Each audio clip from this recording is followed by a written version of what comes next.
Selamat pagi perahu. Kuat benar. Ini sebat. Kan kalian yang bawa. Akar cinta karena apa tuh? Akar permasalahan. Awalnya kan cinta, udah gitu saling bunuh. Terbaik yang pernah ada selain kamu. Wah, bocah baik. Baik. Dikecilin. Dikecilin kan kalau tangan bro. Bocor ini Air. air. Biar. Buat anak-anak muda nih ya. Buat kamu yang rindu tapi tak berbalas, pergi ke gunung. Ada apa di gunung?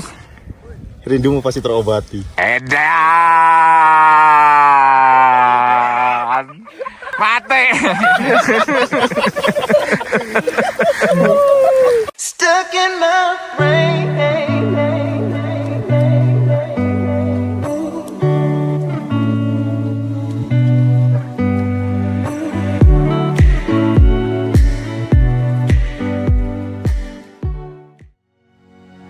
Gunung Prau. Gunung ini merupakan favorit para pendaki karena akses ke sini murah, treknya mudah, tapi pemandangannya mewah. Baik dilihat siang, sore, malam, apalagi pagi hari. Nah, kali ini saya akan cerita bagaimana cara dan berapa biayanya untuk bisa sampai ke sana. Perjalanan dimulai dari terminal Kampung Rambutan yang punya akses baru melalui LRT dan juga fasilitas pelayanan yang lebih canggih dan rapi. Dari Jakarta, kami menuju Wonosobo menggunakan bis Sinarjaya. Dengan harga PP 300 ribuan, jadi sekali jalan kisaran 150 ribuan per orang. Agak lama sih waktu tempuh kali ini. Lebih dari 12 jam. Ini mungkin karena efek adanya perbaikan ruas jalan yang dilalui oleh kendaraan. Sekitar jam 8 pagi kami sampai di Terminal Mendolo. Saya sempatkan sarapan dengan nasi uduk yang cuma 5.000. Terus enak? Enggak sama sekali.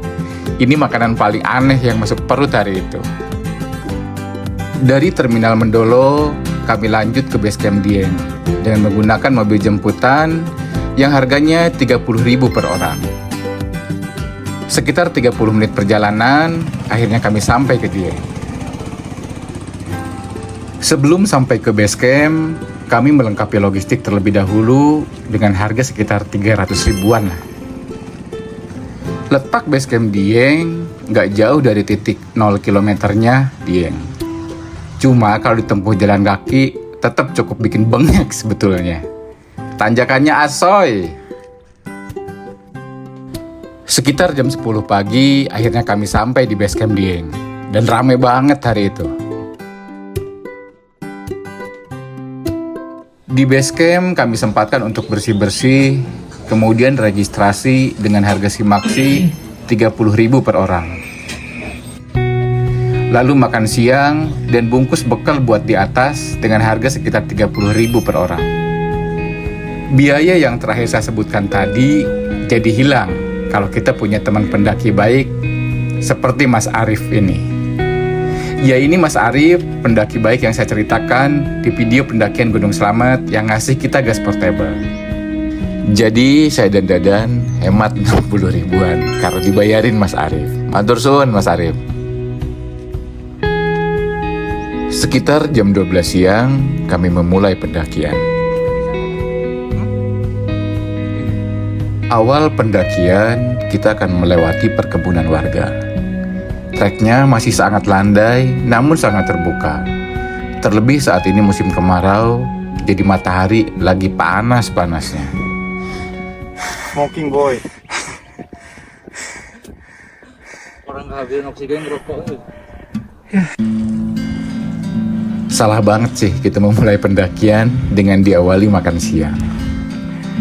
Berjalan dengan perut terisi penuh, maka gak heran kalau kami sangat ngap-ngapan, padahal baru sampai gerbang selamat datang.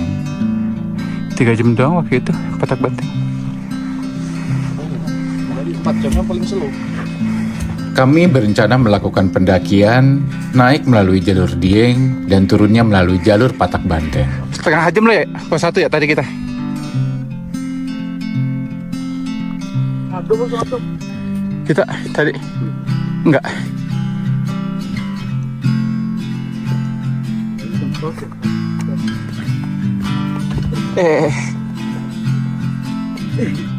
Naik gak bawa apa-apa. Setelah 30 menit pertama, kami sampai di pos 1. Nggak lama-lama, kami langsung melanjutkan untuk menuju pos 2. Dari pos 1 ke pos 2, jalurnya lebih menanjak dari sebelumnya, namun masih cukup asoy. Treknya berupa tanah dan akar pohon, vegetasi di sini berupa hutan pinus yang cukup bikin teduh selama perjalanan. Setelah kurang lebih 1 jam, akhirnya kami sampai ke area pos 2. Setelah 1 jam, isi jam yang ya? Jam. Iya. Baru dapat bonus. Menuju pos 2.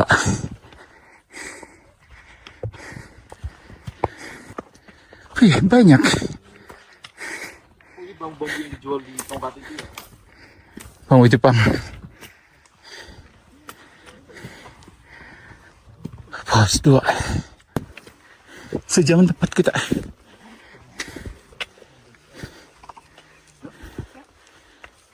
Pemandangan. Iya. Udah tinggal belok ke situ doang kita.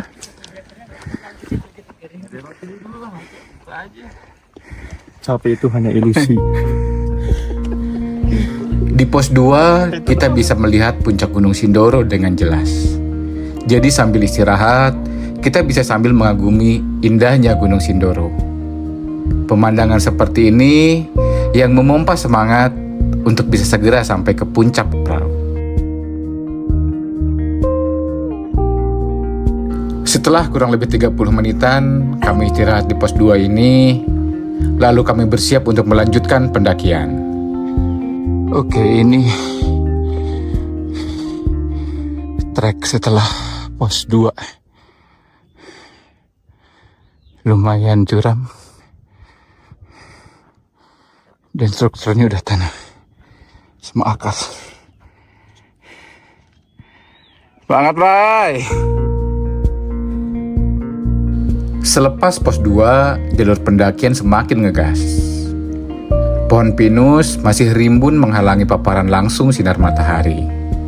Jalur di sini mulai lebih didominasi akar-akar pohon yang kadang membantu tapi kadang juga menyulitkan langkah kita.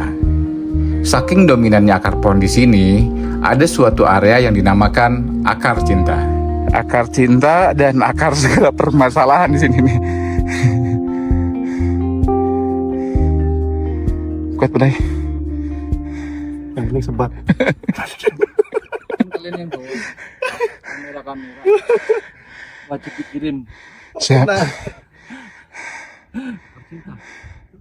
Saya malas banget. Akar cinta karena apa tuh? Akar permasalahan. Awalnya kan cinta, udah gitu saling bunuh. Dikit lagi. Selain karena banyaknya akar di jalur ini, saya nggak ngerti kenapa area ini dinamakan akar cinta. Iya, habis ini udah habis. Itu panjang itu. Ini Panjang itu. kita nggak lewat sini ke bawahnya. Bawahnya. Hah, Serius lu, Bang? iya, bawahnya. Jadi kita turun bukit itunya. Gunung Prau buat saya merupakan gunung yang gak akan pernah bikin bosen untuk dikunjungi berkali-kali. Ini kali keempat saya ke Gunung Prau. Pendakian pertama dapat cuaca dan pemandangan bagus, sementara 2 pendakian lainnya dapat zong karena pemandangannya rapat tertutup kabut. Udah, pakai dikit aja. Ya Mas. Mimpi dulu. Semangat Pak, dikit lagi Pak. Iya. Salib nih. Salib nggak apa-apa.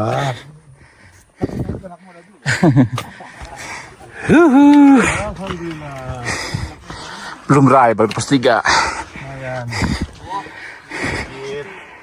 Kayak gitu sih ya kasihnya. Lu tahu ada sih anjing, gua mau ngapain?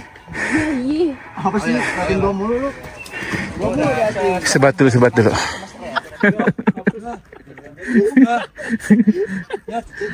Gunung Prau ini cukup family friendly. Maka dari itu, kita bisa menemukan pendaki dari berbagai usia. Yuk, jalan lagi. Hah? Itu kata-kata gue semua. Bangkel. Gue kan penonton setia lu. Saya pernah gendong orang sini.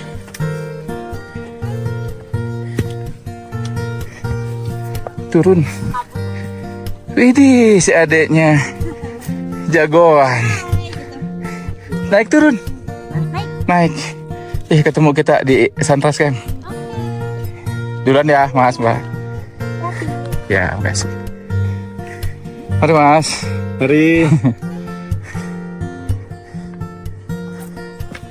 Melaku timi-timi artinya apa? Laku pelan-pelan. Oh, Jalan pelan-pelan. timi-timi. Aku itu jalan. Alon-alon harusnya.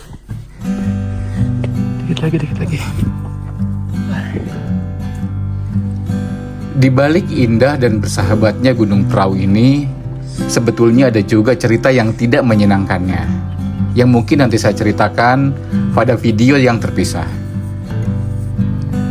Menjelang puncak tertinggi Gunung Prau, trek akar pohon mulai hilang, berganti dengan trek tanah dan batuan.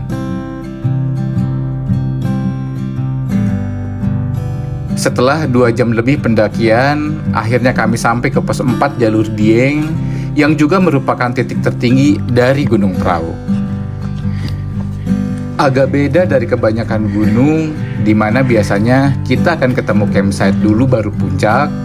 Gunung Prau ini kebalikannya, puncak dulu baru campsite. Tes dulu dong. Mantap. Kata-kata hari ini dong. Yang mana? Yang itu. Apa tadi gue lupa lagi. Kawan. Capek itu aja. Akar cinta. Oh, yang tadi akar cinta. Ya, Mas.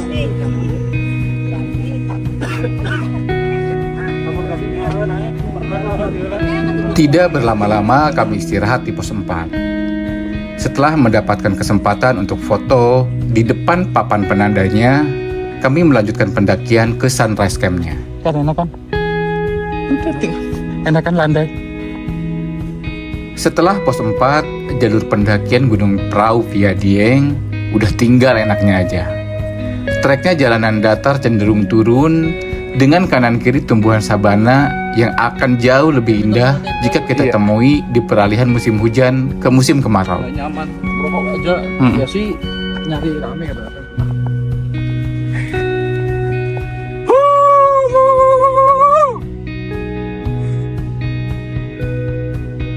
Subhanallah, Allahu Akbar. Lagi, Sunrise Camp. Waktu pendakian ini tengah terjadi peristiwa kebakaran di Gunung Sumbing. Maka dari itu, banyak trip organizer yang mengalihkan pendakiannya ke Gunung Prau.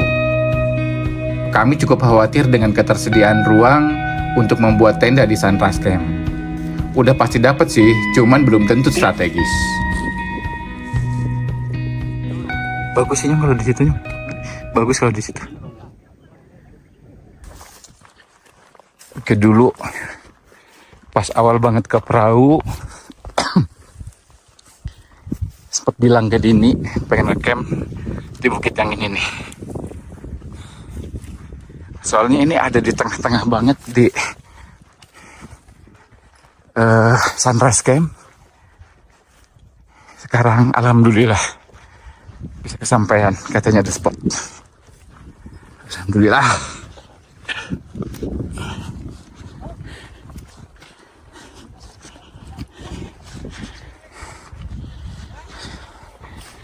Allah Akbar. View-nya dapat nggak? Dapat lah. Oke, kita memutuskan untuk bikin tenda di sini. Jadi dikelilingin bukit-bukit.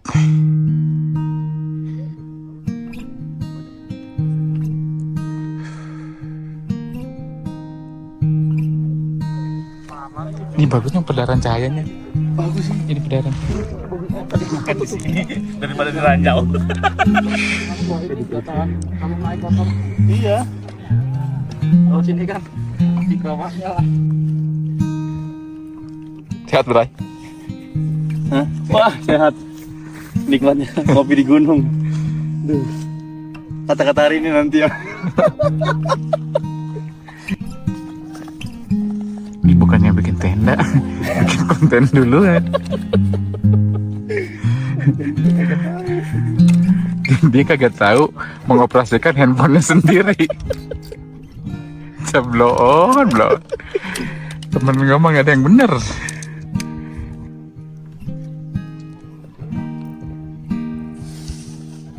Mana sih di mana? Hmm?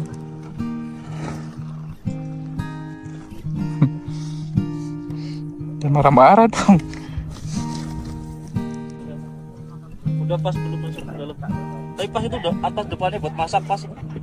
Udah kan?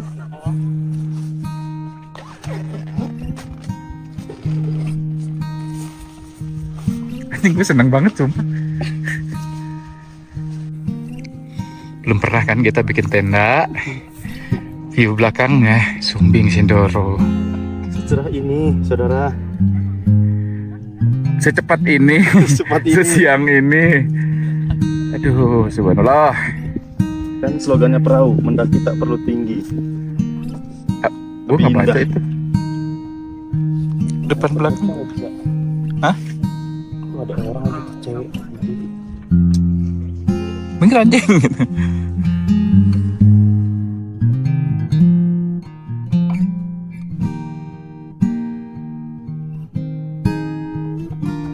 The best. Gokil, the best, terbaik, terbaik, terbaik. Terbaik yang pernah ada selain kamu.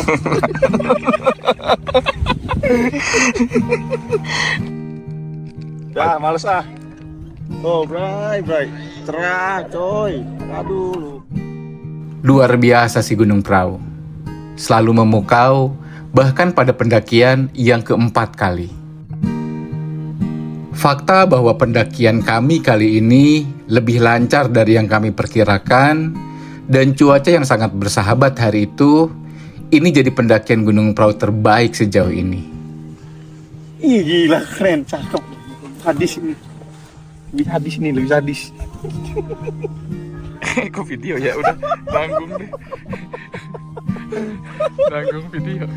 Setelah rapi bikin tenda, tentu kami tidak lewatkan untuk mendokumentasikan setiap momen di Gunung Prau. Ini perahu makin sore makin cantik. Cantik. Cantik dia. Gimana, Bray? Ah, gila, luar biasa. Gimana kata-kata hari ini? Akar cinta, akar permasalahan. Buat anak-anak muda nih ya, buat kamu yang rindu tapi tak berbalas, pergi ke gunung. Ada apa di gunung? Rindumu pasti terobati. Edan. Mate.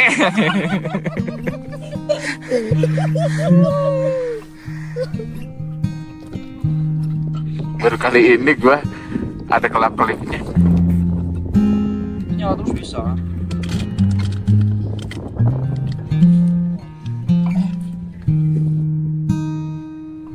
Gak ngerti lagi sih kata-kata apa yang bisa mewakili perasaan seneng kami saat itu di Gunung Prau.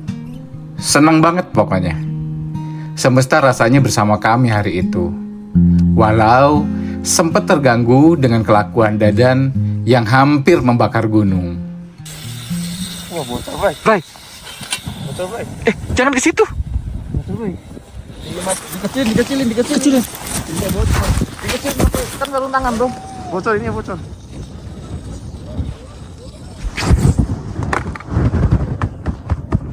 Air. Nggak apa-apa. Air. Biarin. Bocor. Ininya bocor. Nih, Sakit kok. enggak. Pakai punyaku. Bocor gasnya. Aman. Kompornya bocor. Untung gak kena tenda aja. Pakai ini tuh. Ini aku. Bentar. Gue videoin lagi. Udah di videoin. Hah? Iya. Sampai kebakar sarung tangan gua.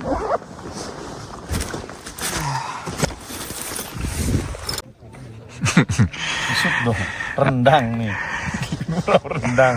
Ini situasi kan saya setelah tadi hampir dibakar sama Dadan. Oneng ya Allah, gua kenal pot dia mau mukanya. Dan ini nih teman-teman.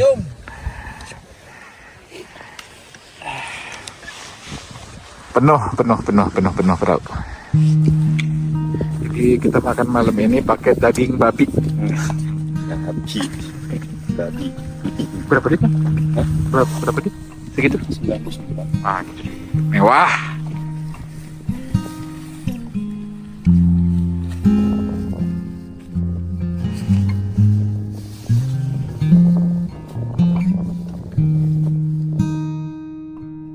Makan malam walaupun ala kadarnya jadi nikmat luar biasa. Selain rendang siap saji, nggak banyak logistik yang kami olah. Saking overexcited, sampai hilang rasa laparnya.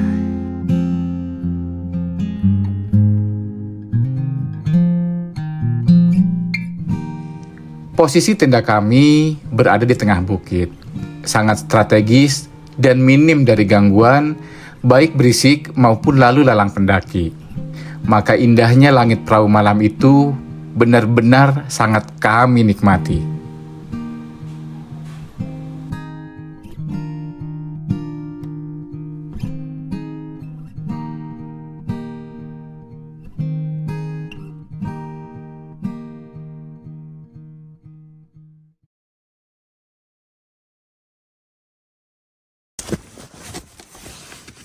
Selamat pagi perahu. Nah, enaknya lagi di Gunung Perahu, nggak ada lagi tuh acara bangun dan mendaki jam 2 pagi untuk ke puncak dan melihat matahari terbit.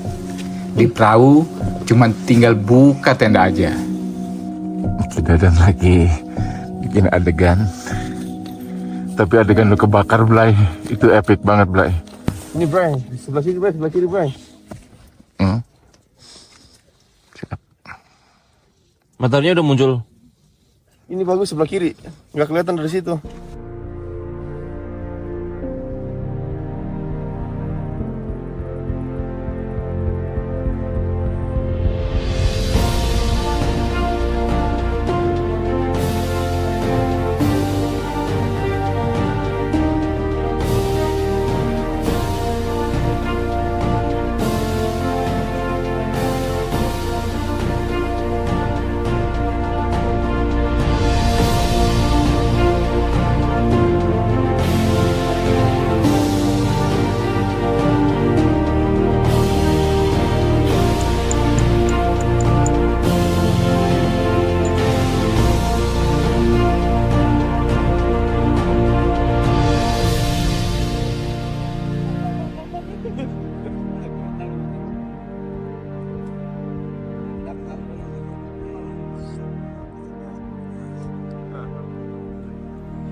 Kan pakai seragam, Bre.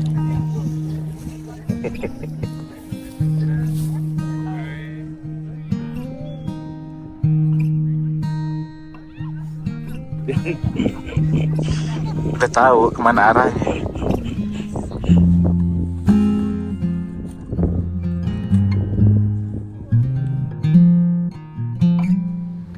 Keren parah sih suasana pagi di Gunung Perahu. Dalam cuaca cerah, indahnya perahu nggak ada lawan. Hah? Oh, enggak. Itu kayaknya apa, sapelnya. Pulang, Pak. Pulang Pak, rindu rumah Pak. Lagunya salah lagi ya.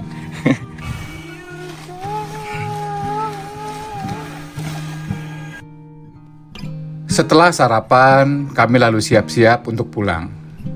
Rapi-rapi tenda dan memastikan tidak ada sampah kami yang tertinggal. Sebelum pulang, kami tak lupa sempatkan untuk foto-foto dengan latar belakang Gunung Prau.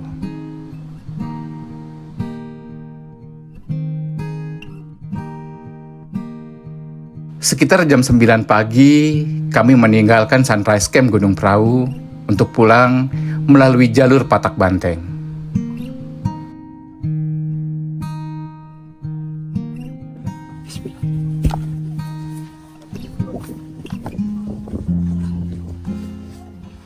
Potong lo dulu ya, potong lo sendiri ya. Jangan shoot celana gue ini. Ya, tapi tetap kelihatan. Kagak video mah. Gak apa-apa.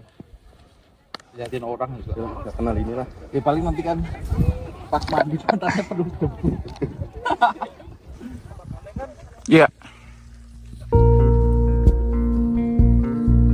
Patak Banteng kami pilih untuk jalur pulang. Selain untuk mencari suasana yang berbeda, jalur Patak Banteng juga rutenya lebih pendek daripada jalur Dieng. Supaya lebih afdol, kami juga harus berfoto di papan penanda Gunung Prau melalui jalur Patak Banteng. Sabar, Pak. Sabar. Setelah mendapatkan kesempatan untuk berfoto, kami lalu turun menuju jalur Patak Banteng. Oh iya, di perahu ini jaringan internet cukup memadai untuk update sosial media. Hampir seluruh operator, tapi yang juara kemarin si Indosat.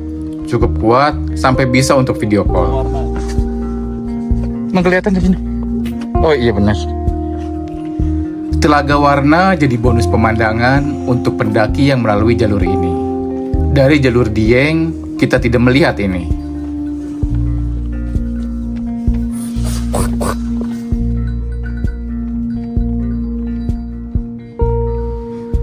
Jalur Patak Banteng ini persis kayak tangga. Jadi kalau naik, ya naik terus. Dan kalau turun, turun terus. Gak ada landai-landainya. Dataran Dieng menjadi pemandangan selama kita menuruni jalur Patak Banteng ini. Di jalur Patak Banteng ini, kita nggak akan menemukan padang savana. Tapi enaknya jalur ini, selain lebih pendek, treknya sudah dibentuk sedemikian rupa hingga seperti tangga dengan struktur tanah dan batuan. Cuman memang berdebu banget kalau musim kemarau.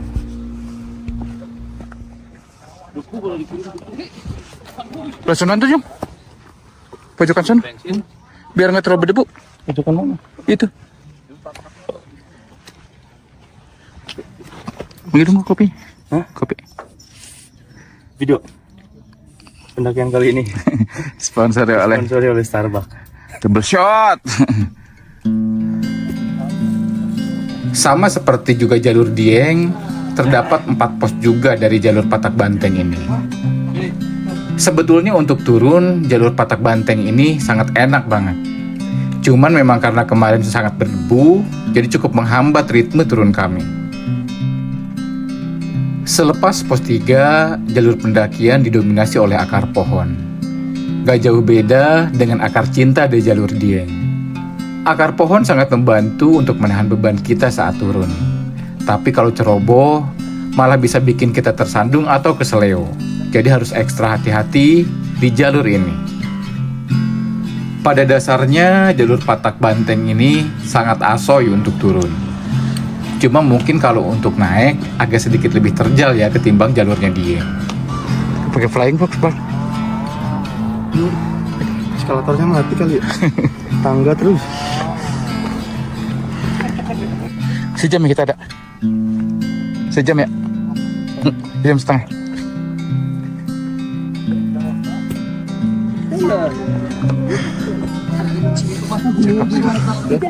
Ya. Kayaknya udah. Setelah kurang lebih 1,5 jam turun, akhirnya kami sampai di gerbang pendakian Gunung Prau melalui jalur Patak Banteng. Dan tidak jauh dari sini terdapat warung. Warung aja, sini aja nih. Oh.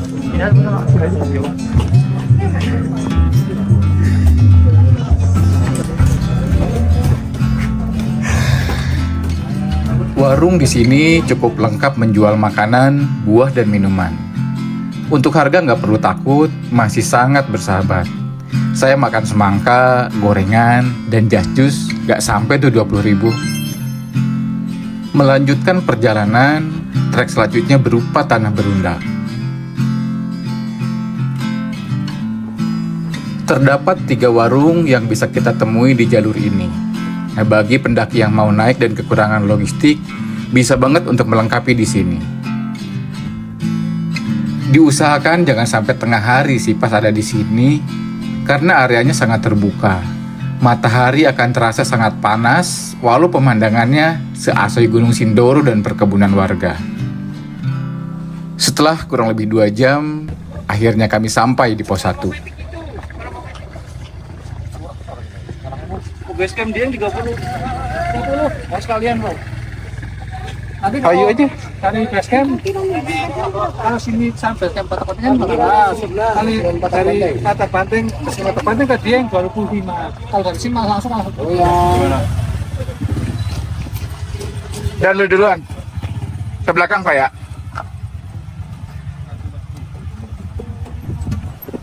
Oke. Mau cepet boleh, mau pelan juga Pelan boleh. aja, asal selamat sih. Untuk menghemat waktu dan tenaga, juga untuk membantu ekonomi warga di sana, dengan harga 15.000 per orang, kami memanfaatkan jasa ojek untuk ke base camp Patak Banteng. Pemandangan dataran Dieng dari atas ojek sangat menyenangkan selama perjalanan turun ini. 15 ribuan ya? Udah. Oh, udah ya. Oke. Makasih Pak ya. Nah, itu tadi cerita pendakian Gunung Prau melalui jalur Dieng lintas Patak Banteng. Jadi secara keseluruhan, masing-masing jalur sangat asoy untuk didaki, dengan tipe pemandangan yang berbeda tentunya. Adapun uang yang kami keluarkan masing-masing di kisaran 600 ribuan per orang. Cukup murah untuk pemandangan semewah yang Gunung Prau sajikan. Semoga informasi ini berguna bagi teman-teman yang akan melakukan pendakian ke Gunung Prau. Demikian, hatur nuhun, terima kasih.